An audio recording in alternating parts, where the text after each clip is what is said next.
Hello, hello. Welcome to the industry, baby. I am your host, Chelsea Mtada, and the question I have for you today is, are you an industry baby or a Nepo baby? Now, I have created this podcast out of pure curiosity. I have always been interested in people's journeys, people's stories. What is your law? How did you get into the position that you are in today? How did you discover that was your talent? At what point did you know in your heart that you had to just take the risk and live the life that you are living? And so, this podcast, lovingly called The Industry Baby, is not necessarily anti Nepo baby, but it is about starting a conversation about career, money, manifestations in a way that feels really, really honest.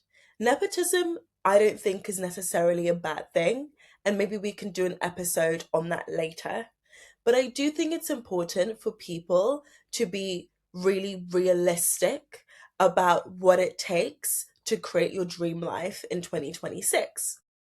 And so, joined by an incredible community of thinkers, entrepreneurs, musicians, podcasters, people in the UK, people in the US. I'm going to do my best to get people who are based in Africa and Asia and parts of Europe and South America. I really hope this is truly a global platform with like minded thinkers, people who are excited about that level of curiosity that I think demands that demands the ability to create your dream life. And so, this is the first episode. I have done everything completely backwards. The last 6 months or so, I have spent interviewing some incredible people that I cannot wait to share with you. But I am now ready to do a solo episode. I'm a bit nervous, I can't lie. Despite speaking every single day in my job and probably being the biggest chatterbox amongst my friends and family, this is very new for me. I'm nervous. Maybe you're nervous. Let's just hold each other's hand and talk. So let's get to know me a little bit because I also have to ask myself the question, are you an industry baby or a Nepo baby? I'll actually let you guys be the judge. I'm very interested in what you think. So, everybody close your eyes and cast your mind back to 2016. Now, for my younger listeners, those who are Gen Z and Gen Alpha, 2016, you might have been 6 years old. But in 2016, I was 17 going on to 18. I was actually the last person in my friendship group to turn 18. And as a summer baby, I was entering my adulthood just as we were closing the doors to the A level halls. I was done. I was finished. I was free. And so it went from the A level halls straight down to London to the nightclubs. And in 2016, it was the kind of London clubbing where millennials were still considered young adults and drinking was very much a part of the culture. And people used to actually dance at the nightclub. So, being the last one who kind of turned 18, a lot of my friends were already in the scene. I have a lot of friends who work in entertainment and music. So, that was my in. And so, every other night that summer, I was walking out of my mother's house and into a nightclub, and I was having a ball. And I actually will say, shout out to my mother for not reacting negatively to that. I will acknowledge that I think I was quite lucky to grow up with a mother. She's from Zimbabwe. I am Zimbabwean. And to grow up with a mother who understood the necessity of having a social life. I was pretty demure, I would say, as a teenager. I didn't go out all the time, especially during exam periods, but I had a really robust social life, especially when I turned 16. And so when I was now 18 and free and going to the nightclubs and staying out until 3 a.m. with my girlfriends and my guy friends, my mother did not judge me. She actually found it really interesting. And we would have conversations about how the night went, who I met, any interesting personalities that I came across. And so, because of that level of transparency that I had at home, it certainly gave me the confidence to then go out in the night, meet new people, introduce myself, because I think there was a part of me, and maybe my mother instilled that lesson in me, but there was a part of me that felt like being liked and being known and having a memorable personality and impression on people was going to be a thing that would unlock a lot of opportunities for me. And I think my mum probably told me this because I wasn't the strongest at school. University was something that was in the plans very loosely. I was going through UCAS, but it wasn't necessarily in my deep manifestations. I think I knew in my heart that it wasn't the right journey for me at that time. So, with my CV warm in my hands, fresh out of A levels, I was pounding the streets that summer to get a retail job, preferably something in beauty or fashion. Topshop was the ideal choice, but I was constantly rejected from Topshop, especially the big one in Oxford Circus. Again, for those who remember 2016 the way that I remember 2016. But that summer, I obviously had to pay for my London nightclub lifestyle, mostly for an Uber home, to be honest. And then I also just wanted to get that experience. I wanted to make my own money. And in the back of my mind, knowing that I didn't really want to go to university, I needed to have a little bit of, I needed to have something to do. I needed to keep myself busy. And that worked. I managed to get myself a job in beauty retail, working at the counter. And it's so funny knowing now what I do that that was my first official job as a beauty assistant at Kiehl's. So I think when it came to understanding what it is I wanted to do at 18 years old, you don't know the answer to that. I certainly didn't know the answer to that. There are some people in this life who know from a very young age, Maddie knew who she was at a young age. I knew that I was a person who loved speaking. I loved poetry. I loved having the mic. I didn't mind having that attention, but I didn't know exactly what to do with it. And I would often find myself sometimes getting a little bit nervous when it came to executing on that desire. But in 2016, I was very much imagining a life for myself that felt very close to what I was seeing on TV. Um, I used to spend hours on my Dell computer at the time, scripting day by day what my life would look like as an 18-year-old during their gap year. And for years and years, I would script, I would dream, and wish for this life where I would be out and about town working a coveted office job in fashion or in beauty. It was very much The Devil Wears Prada was a show that or a movie, sorry, that I would watch every single weekend.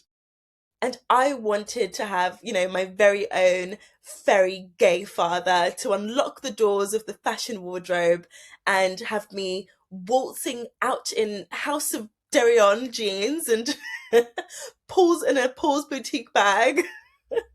That was my idea of what high fashion was when I was 17, 18 years old. And I'm sure some people are cringing, but my idea of just confidence was definitely just brands and being iconic. But of course, I was not accurate. I had those big dreams, but it wasn't super accurate. But 1 year later, I'm 18, going into turning 19, and I am actually now working in fashion. It's 2017, but the devil does not wear Prada. The devil wore Loewe. And I was getting calls at 3 a.m. to book cars for my boss's female companions. I was being scolded for my lack of code switching in the office. Though I don't believe I've ever had an accent that would, offend the ears of a private school going, some of my private school going colleagues. There was a lack of refinement that I was reminded of almost every day, extremely explicitly. I was very much othered in that office. My sleep schedule was non existent, and I had no sense of agency. And any self respect a working girl could muster at 18, 19, 20 did not exist. It was no way to live. And so, what followed has been positions at startup magazines, who I don't believe publish anymore. I have worked at agencies who thrive in, community meets culture meets commerce. And I've had an incredible career there, and one that I'm actually really proud of and have learned so much from. And I've also had a string of personal failures, in my opinion. I've had a self publishing failure. I've had a magazine failure. I've had business ideas stuck inside PowerPoints for years. I have unfinished projects left in a lacy memory box collecting dust under my bed.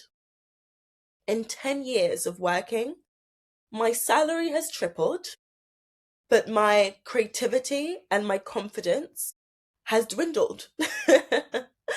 And the rent is going up, the cost of living is going up. There's a reason why I haven't been into a club, and it's because drinks now cost £25. And the cost of coming into the office has gone up. Everybody is working so hard. Every single person in this country is working so hard.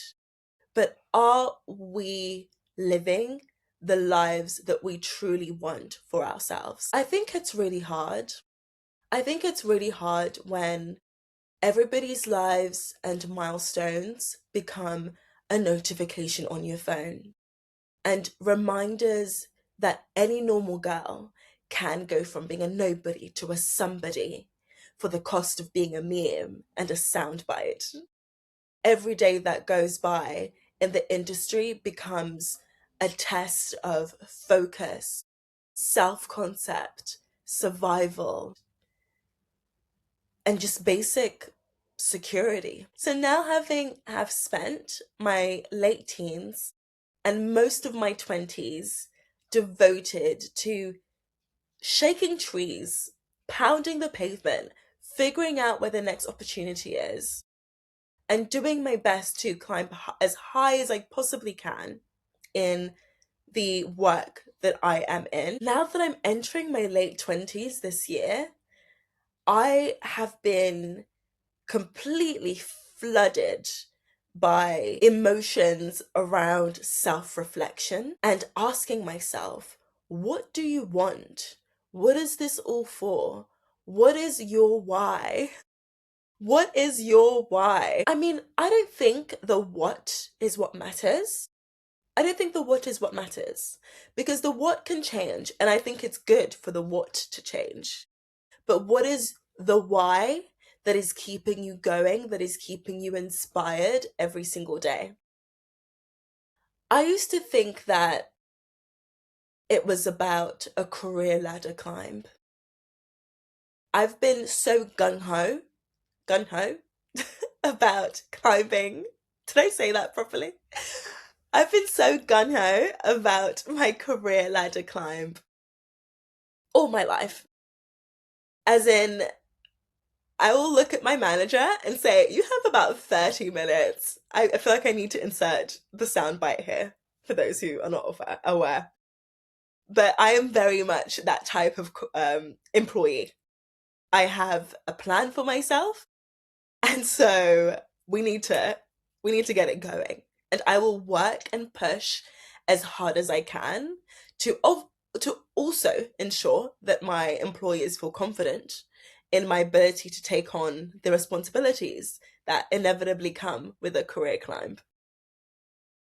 But even with that itch of what is your why? Why are you doing this? It's I wish I could say it was an itch. It honestly feels like an overactive sleep paralysis demon coming to me every single night, taunting me with, "What are you going to do with your life? Why are you living your life this way? Is this what you really want?" And just to give you guys a visual, imagine a sleep paralysis demon that has the same cadence of Kendrick Lamar during his Not Like Us era. Walking over to your bed, wearing double denim, ripped, of course, with a clown mask, asking you, "So what are you gonna do with your life? What you gonna do?" That is how visceral I feel about the question. And if you're imagining this atrocity that I've put in your brain, this is what it feels like when you are confronting yourself, honestly, violently confronting yourself with why. So, for those who are listening, whether it's an itch or whether it's a sleep paralysis demon, when you are struggling with your why, I think certainly for me, my first instinct is to spend a lot of time journaling, talking to myself. And I'm sure everyone feels like this, but I keep asking myself, working is an integral part of most people's lives. It's how we survive, it's how we socialize and find community, it's how we self actualize and build on our unique gifts and talents. But why am I doing this? Why am I choosing this lane? And so then I go to my community. I go to my friends who I think are listening and are definitely rolling their eyes, lovingly rolling their eyes, listening to me. And they have heard me go on and on for hours, for days. I honestly think I'll be going on years where I have been coming to this point of what am I doing? But as 2026 rolled around and my community has gotten a little bigger, I extended this question to my priest. You guys, I went to my priest. I sat down in confession and I asked the poor man, I said, "I don't know if this is a sin in the most obvious way, but what do you do when you wake up every single day with a sleep paralysis demon?" I'm joking. But really, what do you do when you wake up every single day taking, and it feels like you're taking one step away from your talents and your dreams and your desires, and with every step and with every step away from your dreams and desires, you feel like you're chipping away at any ounce of respect or self-love you ever had for yourself. It's really that deep. It really is that deep. And my priest closed his eyes. He didn't speak for like 2 minutes, 2 very long minutes. Confession can be very awkward, especially when you don't do it that often. And when he opened his eyes, he pointed me towards the parable of the talents. Now, for those who aren't Christian or Catholic, the parable of the talents is from the Gospel of Matthew. And essentially, a king is going away on a journey. And I believe the king is a representation of God or a higher being. And so the king goes away on his journey and he leaves his three servants and he entrusts them with all of his wealth. His wealth we are calling talents. And so to the first servant that we will call Lara, he gives 10 talents. To the second servant, he gives 2. We will call the second servant Oscar. And to the third, he gives 1. We will call the third servant Chelsea. Now, Lara, who has 5 talents, goes out immediately. She trades, she invests, she works, and she doubles her 5 talents into 10. The second servant, Oscar, does the same, takes the 2 talents, puts in the work, and turns it into 4. And the third servant, Chelsea, the one with the single talent, goes and digs a hole in the ground and buries the talents, or the 1 talent. So now the king comes back. He sees that Lara has 10 talents. He sees that Oscar has 4 talents. And he's so happy, so excited. Well done, you guys. You did such a good job. That is for you to keep. And then he goes to Chelsea, the third servant, and Chelsea says, I know you're a really hard man. And I was so afraid. I was so afraid of consequences. I was so afraid of failure that I went and I hid the talent underground. But look, here it is. It's underground. I'm giving it to you now. And the king is furious. He's like, you are so lazy. You could have done something with it. And instead you bury it. And so he takes that talent away from Chelsea and gives it to Lara, who started with 5, turned it to 10, and now has 11.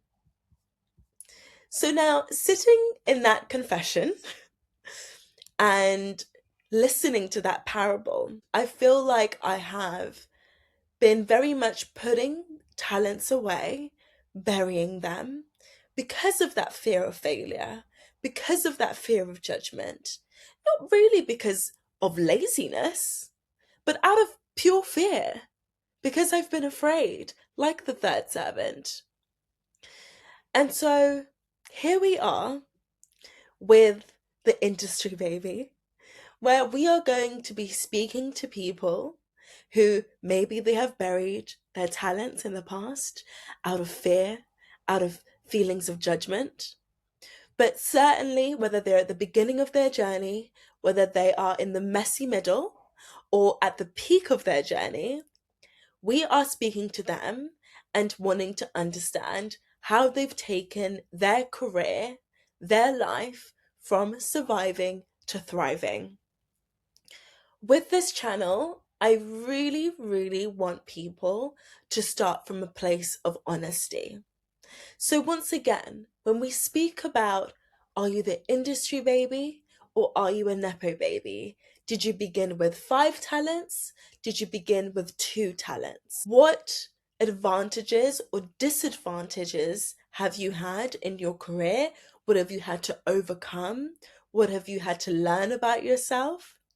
These are some of the questions I'll be asking some of the amazing guests that I have for you.